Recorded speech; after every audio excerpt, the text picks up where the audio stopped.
What are we rating ourselves on? What are we rating on?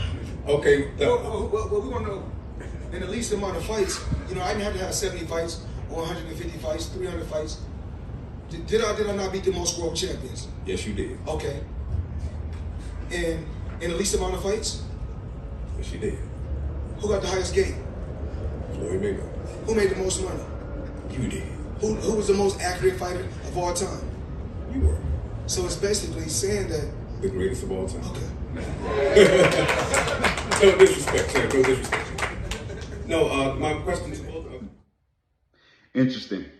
Welcome back, y'all. This is Toe to Toe Boxing Talk with your man James, of course. Now, before I dive into those Floyd Mayweather comments, I want to take time to congratulate Kermel Moulton on an impressive pro debut against Ezekiel Flores. The kid scored a first-round knockout. He looked great doing it.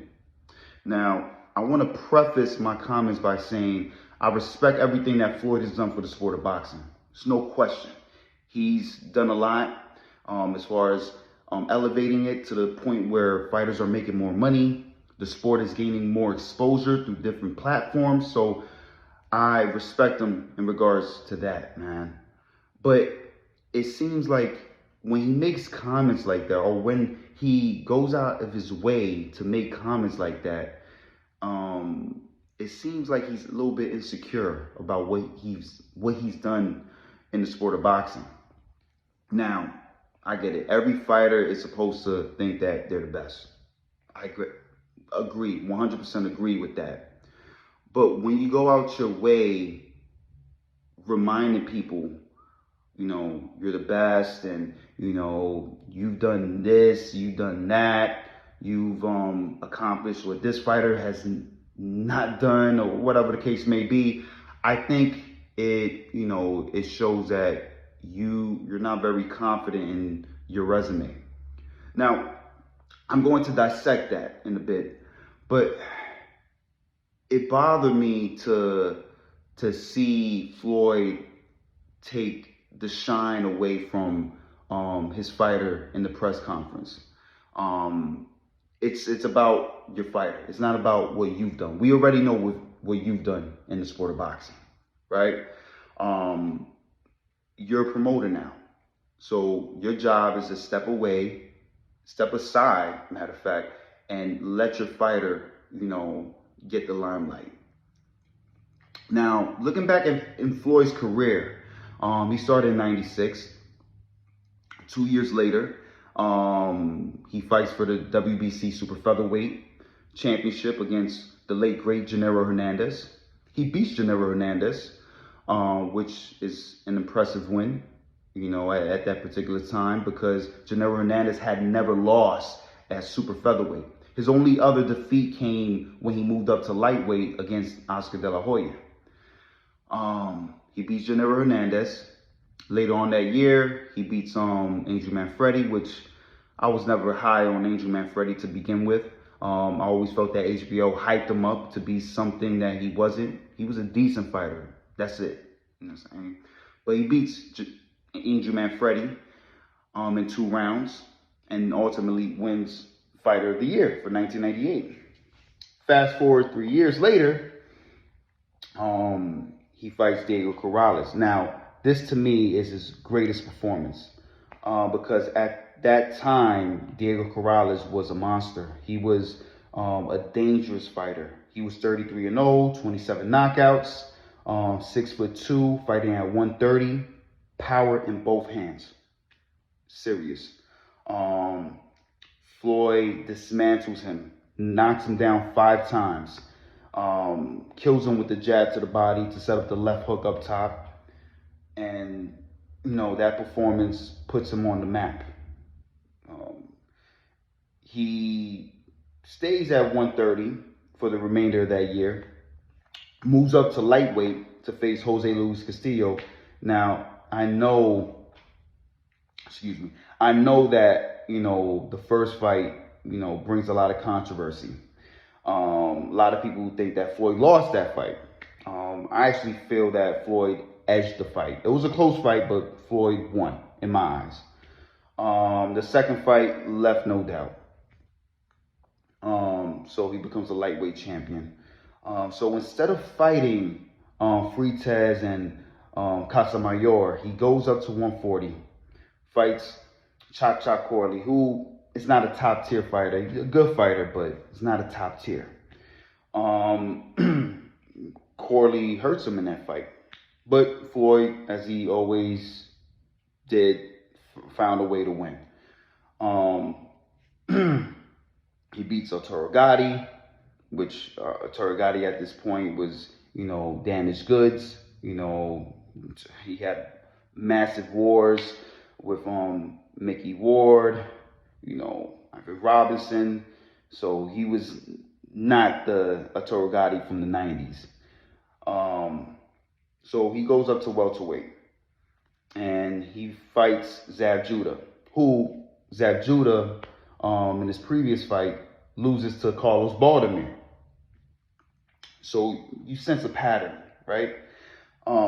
Floyd has always been good at, carefully picking fights. I'm not taking anything away, not saying that he's not a great talent, which he was, but he never challenged himself.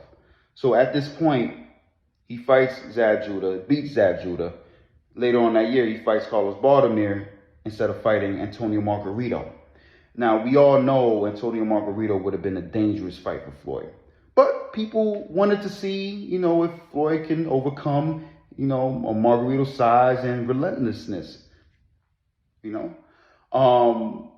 So he avoids a Margarito. He avoids Paul Williams. And he ultimately avoids a prime Miguel Cotto. He decides to move up to 154 to fight an old Oscar De La Hoya. He barely beats De La Hoya. He comes back down to 147 to fight the junior welterweight champion, Ricky Hatton. He beats Ricky Hatton. And then he retires. He tells Larry Merchant after the fight that he's going to retire from the sport of boxing. He won't let the sport retire him. I respect that. I'm all for fighters taking care of their health, making the most money, and moving on. I get it.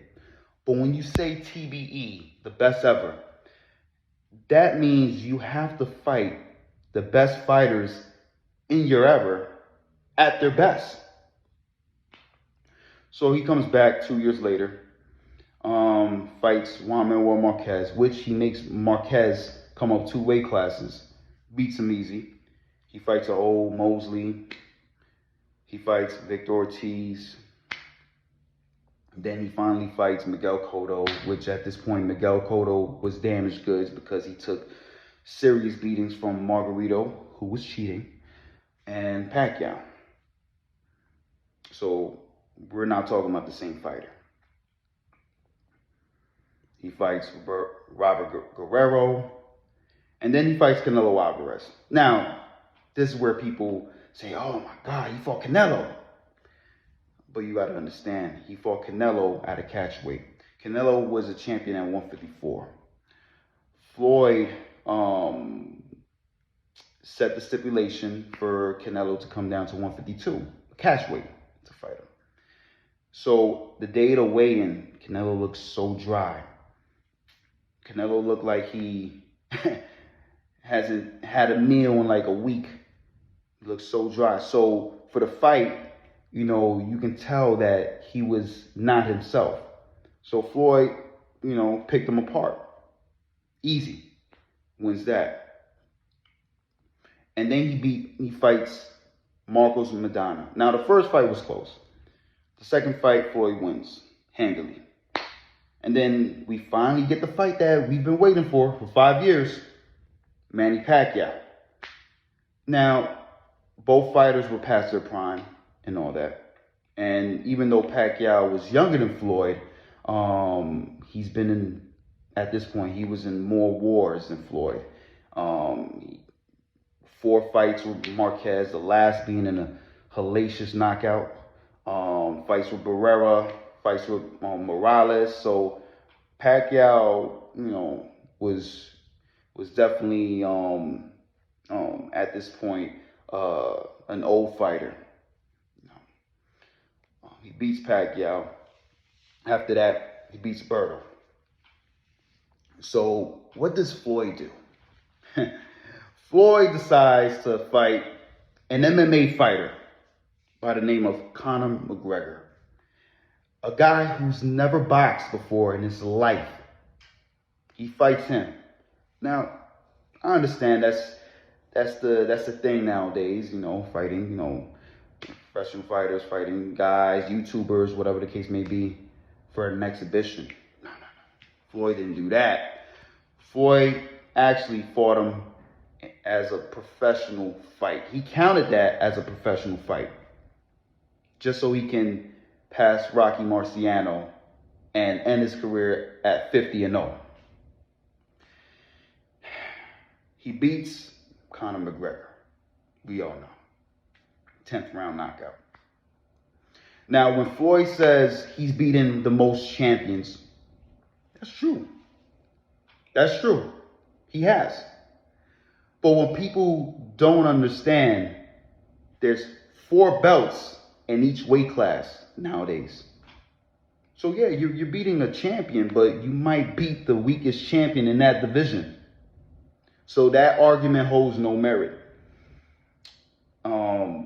We understand it's nowadays they're tossing belts off like it's hotcakes, as opposed to back in Sugar Ray Robinson's era, Willie Pep's era, where there was 1 champion in each weight class.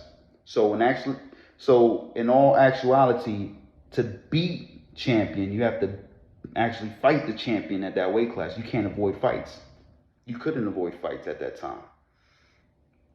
So when he uses that as an argument, I'm like, bro, it doesn't hold no merit. Your point is diluted because there's 4 belts in each weight class. He has made the most money, I give him that much props and respect, The thing with Floyd is he was such a great talent. He never challenged himself. And, he robbed the public of great fights. He could have fought Kasazu in his prime.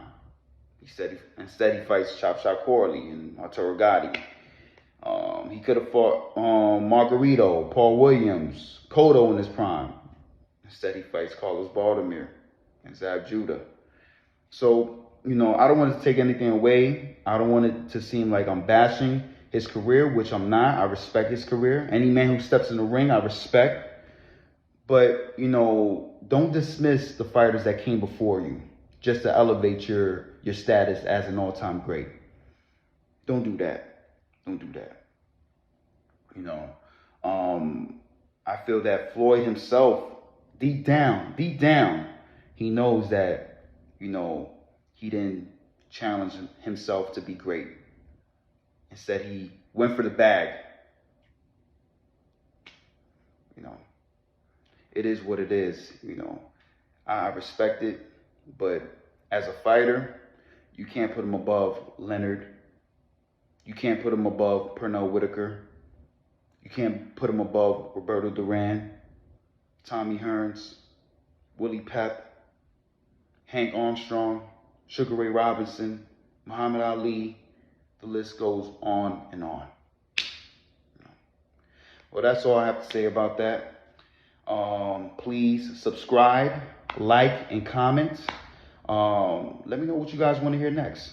All right? This is Toe to Toe Boxing Talk. Signing out.